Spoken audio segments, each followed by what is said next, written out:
नाम के एक शहर में एक रीता नाम की लड़की अपने पापा के साथ रहती थी। उसका कोई भाई नहीं था और मम्मी भी नहीं थी। वो बहुत अमीर परिवार से थी। एक बार वो अपने पापा के साथ कहीं जा रही थी। पापा, मुझे बहुत भूख लगी है, मुझे कुछ खाना है। रीता, मैं जरा पास की दुकान से कुछ खाने के लिए लेकर आता हूँ, तुम यहीं पर मेरा इंतजार करना। और रीता के पापा उसको गाड़ी में बैठा छोड़कर पास के होटल से कुछ खाने के लिए लेने निकल गए। यहाँ तो मैं बोर हो रही हूँ, क्या करूँ, पता नहीं पापा कब आएंगे। तभी उसे दूर एक लड़का राखी बेचता हुआ दिखा। उसका नाम राजेश था। राखी ले लो राखी, सुंदर सुंदर राखी, अपने भाइयों के लिए राखी ले लो राखी। अरे वाह, ये तो बड़ी सुंदर राखी है। ले लो ना एक राखी, ये ले लो ना, बहुत सुंदर है। नहीं नहीं, मैं राखी नहीं ले सकती। पर क्यों, ये तो बहुत सुंदर राखी है, भाई की कलाई पर बहुत सुंदर लगेगी। हाँ हाँ, राखियाँ तो बहुत सुंदर हैं, पर जिसे राखी बांधू वैसा मेरा कोई भाई नहीं है। मेरी भी कोई बहन नहीं है, ऐसा करो तुम मुझे राखी बांध लेना। रीता खुश हो जाती है और तभी दूर से उसको उसके पापा आते हुए दिखते हैं। 4 दिन बाद राखी है, मैं यहीं पर आकर तुम्हें राखी बांधूंगी, तुम मेरा इंतजार करना भैया। अभी मेरे पापा आ रहे हैं, वो तुमसे बात करते हुए देखेंगे तो बहुत नाराज होंगे, अभी तुम जाओ। राजेश अपने आप को भाई सुनकर बहुत खुश होता है और उससे वहाँ पर आकर राखी बंधवाने के लिए मान जाता है। 4 दिन बाद जब राखी का दिन आता है तब राखी लेकर रीता उसी जगह पहुँचती है और राजेश को राखी बांधती है। बहन, राखी तो तूने मुझे बांधी है, पर मेरे पास कुछ नहीं तुझे देने के लिए। मैं खुद एक गरीब लड़का हूँ और तुम एक अमीर, मैं तुझे क्या दे सकता हूँ। भाई, मैंने राखी तुमसे कुछ लेने के लिए नहीं बांधी, एक रिश्ते के लिए बांधी है। आज से तुम मेरे भाई और मैं तुम्हारी बहन।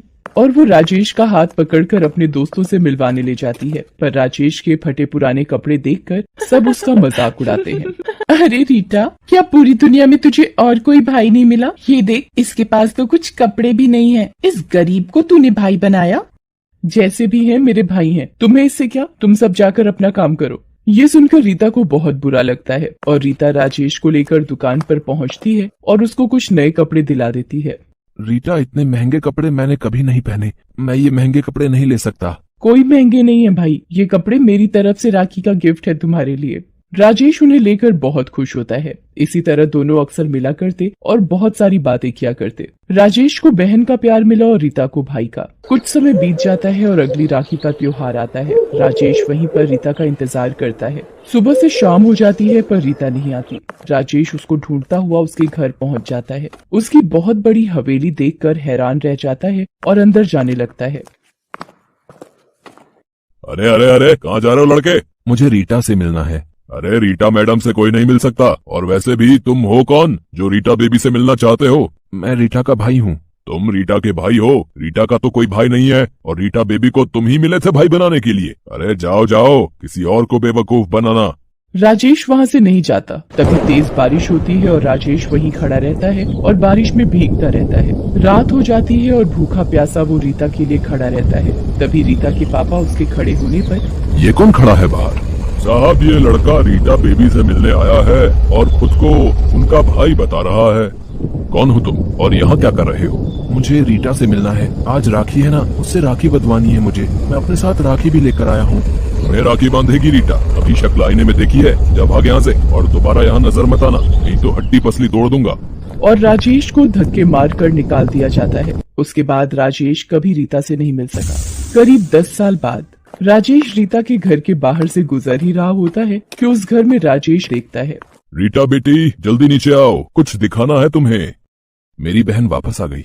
और राजेश रीता को आवाज देता है और रीता उसके पास आ जाती है। रीटा, तुम इतने सालों से कहाँ थी? मैं हर राखी पर तुम्हारा यहाँ इंतजार कर रहा था। कौन हो तुम? भूल गई रीटा, आज से 10 साल पहले तुमने मुझे राखी बांधी और मुझे अपना भाई बनाया था। क्या बक रहे हो तुम? मैं तुम जैसे छोटे लोगों को अपना रिश्तेदार बनाऊंगी क्या? ये सब झूठ है। नहीं रीटा, ये सच है। तुम मुझे अपना भाई कहती थी और मैं राखी बेचता था। तुमने 10 साल पहले मुझसे ही राखी खरीद कर मुझे ही बांधी थी। मुझे ऐसा कुछ याद नहीं, और अगर ऐसा हुआ भी है तो वो मेरे बचपन की बात थी। अब सब भूल जाओ, मेरा कोई भाई नहीं है और मैं तुमको अपना भाई क्यों बनाऊंगी? सिक्योरिटी, इसे यहाँ से निकालो। पता नहीं कहाँ से आ जाते हैं गरीब लोग।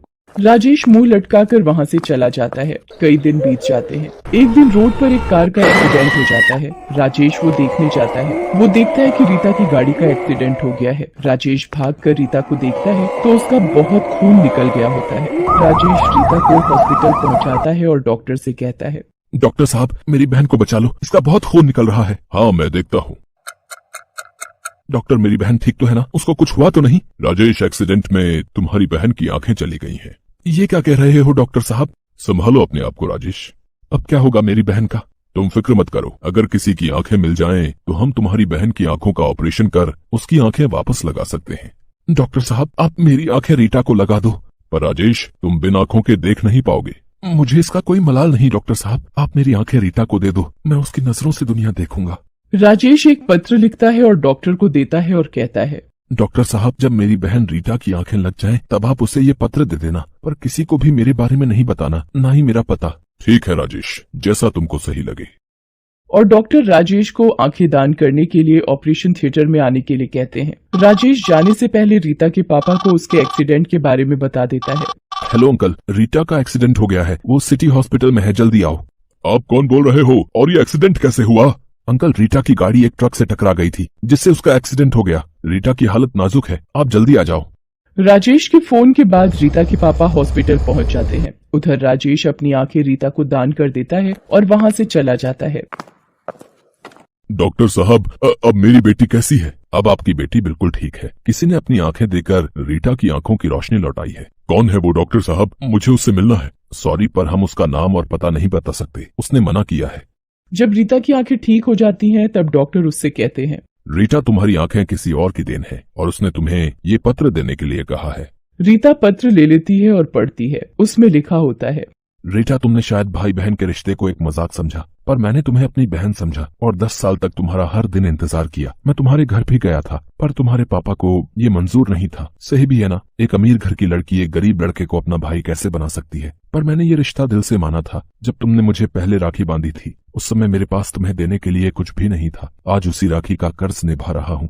ये राखी का तोहफा समझकर स्वीकार करना और इन आंखों में कभी भी आंसू मत आने देना। हमेशा होठों की मुस्कुराहट बनाए रखना और कभी किसी का दिल मत तोड़ना। तुम्हारा भाई राजेश। ये सुनकर रीता और उसके पापा की आंखों में आंसू आ जाते हैं और वो अपने किए पर बहुत पछताते हैं। रीता राजेश को ढूंढने की बहुत कोशिश करती है, पर अब राजेश रीता को कभी नहीं मिलता। ऐसा लगता जैसे वो अपना भाई का फर्ज निभा गया। भगवान ने मुझे भाई और माँ के प्यार से वंचित रखा, और मुझे भाई मिला भी तो मैंने खुद उसे ठुकरा दिया। मैं कितनी अभागी हूँ। इन सबका जिम्मेदार मैं हूँ बेटी। पैसे के लालच में मैंने तुम दोनों का भाई बहन का रिश्ता तोड़ दिया। पर अब पछताने से दोनों का रिश्ता वापस नहीं आ सकता था। राखी के रिश्ते को पैसों से नहीं तौला जाता। राखी का रिश्ता कभी अमीरी और गरीबी का मोहताज नहीं होता। ये बात आज एक गरीब भाई ने सिद्ध करके दिखा दी।